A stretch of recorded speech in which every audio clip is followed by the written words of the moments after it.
ایک شخص لوگوں سے چھپتا ہوا ہاتھ میں مسلح لے کر جنگل میں آ گیا۔ اس کا ارادہ یہ تھا کہ میں جنگل میں رہ کر نفل نمازیں پڑھوں گا اور اللہ کو راضی کروں گا۔ جنگل میں پہنچ کر اس نے اپنا مسلح بچھا دیا اور دل میں یہ تصور کیا، اب میں جنگل میں اس وقت تک اللہ کی عبادت کروں گا جب تک اللہ مجھ سے راضی نہ ہو جائے۔ اس نے ایک لکڑی لی، اسے اپنے مسلح کے سامنے زمین پر گاڑ دیا اور سوچا کہ اگر اس میں پتے لگ جائیں گے تو میں سمجھوں گا کہ میرا رب مجھ سے راضی ہو گیا ہے، اور پھر وہ مسلح پر کھڑے ہو کر عبادت میں مصروف ہو گیا۔ اس شخص کو ابھی جنگل میں چند دن ہی گزرے تھے کہ وہاں ایک چور کا گزر ہوا۔ اس چور نے دیکھا کہ جنگل میں ایک اکیلا آدمی اللہ کی عبادت کر رہا ہے۔ وہ چور اس شخص کے قریب گیا، اس کے سر پر بندوق رکھی اور کہا کہ جو کچھ تمہارے پاس ہو وہ سب میرے حوالے کر دو۔ اللہ کا بندہ کہنے لگا، بھائی میں تو یہاں جنگل میں اللہ کی عبادت کرنے آیا ہوں، میں جنگل میں کون سا مال اور خزانہ لے کر آؤں گا؟ چور بولا، جھوٹ مت بولو، تمہارے پاس جو کچھ بھی ہے میرے حوالے کرو۔ اس عابد شخص نے کہا، میں سچ کہتا ہوں میرے پاس تمہیں دینے کے لیے کچھ بھی نہیں ہے۔ یہ سن کر چور کو غصہ آ گیا، اس نے زور سے لات ماری اور اس عابد کو زمین پر نیچے گرا دیا اور وہاں سے خود پلٹ کر جانے لگا۔ اس نیک شخص نے چور کو آواز دی اور کہا، میرے بھائی تم یہ چوری کرنا، لوگوں کو مارنا پیٹنا چھوڑ کیوں نہیں دیتی؟ اپنی آخرت کی فکر کرو، قیامت کے دن کو یاد کرو۔ چور اس شخص کی یہ باتیں سن کر بڑا متاثر ہو گیا۔ دوسرے دن وہ بھی ایک مسلح ہاتھ میں لے کر جنگل میں آیا اور عبادت کرنے کے لیے بیٹھ گیا۔ چور کی نظر اس شخص کے سامنے گڑی ہوئی لکڑی پر پڑی تو اس نے پوچھا، یہ سوکھی لکڑی زمین پر کیوں گاڑی ہے؟ وہ نیک شخص کہنے لگا، جس دن اس میں پتے آ جائیں گے میں یہ سمجھوں گا اللہ مجھ سے راضی ہو گیا ہے۔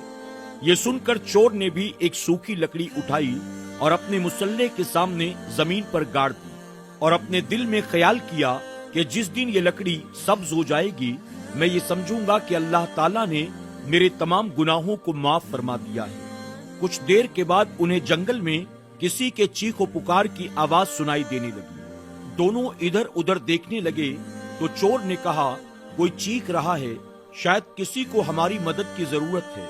یہ سن کر اس عبادت گزار شخص نے کہا، میں یہاں اللہ کی عبادت کرنے کے لیے آ کر بیٹھا ہوں، کسی کی مدد کرنے کے لیے نہیں۔ اس طرح اس نے انکار کر دیا۔ آخرکار وہ چور اپنی جگہ سے اٹھا کہ دیکھوں تو صحیح ماجرا کیا ہے۔ کچھ دور جانے کے بعد اس نے دیکھا ایک شخص زمین پر پڑا ہے اور پانی مانگ رہا ہے۔ وہ بہت ہی زیادہ پیاسا نظر آ رہا تھا۔ چور کے پاس پانی موجود تھا، اس نے فوراً اس شخص کو پانی پلایا۔ وہ شخص اپنی جگہ سے اٹھا اور چور کو دعائیں دیتا ہوا وہاں سے چلا گیا۔ وہ چور واپس اپنے مسلح پر آیا۔ اچانک اس کی نظر پڑی، سامنے جو اس نے سوکھی لکڑی گاڑ رکھی تھی وہ لکڑی اب سبز ہو چکی تھی۔ اس لکڑی کو دیکھتے ہی چور خوش ہو گیا اور اپنے ساتھی سے کہنے لگا، دیکھو اللہ نے میرے تمام گناہوں کو معاف فرما دیا، میری لکڑی سبز ہو گئی، اس کا مطلب اللہ مجھ سے راضی ہو گیا ہے۔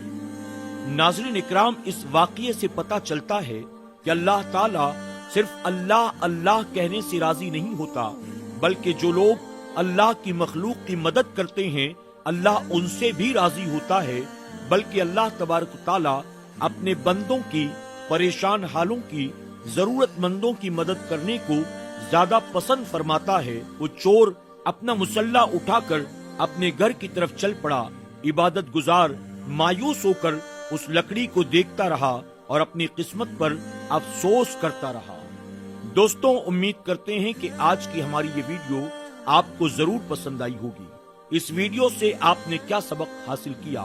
کمنٹ باکس میں جا کر ضرور کمنٹ کریں اور آج کی اس ویڈیو کو اپنے دوست احباب کے ساتھ شیئر کرنا نہ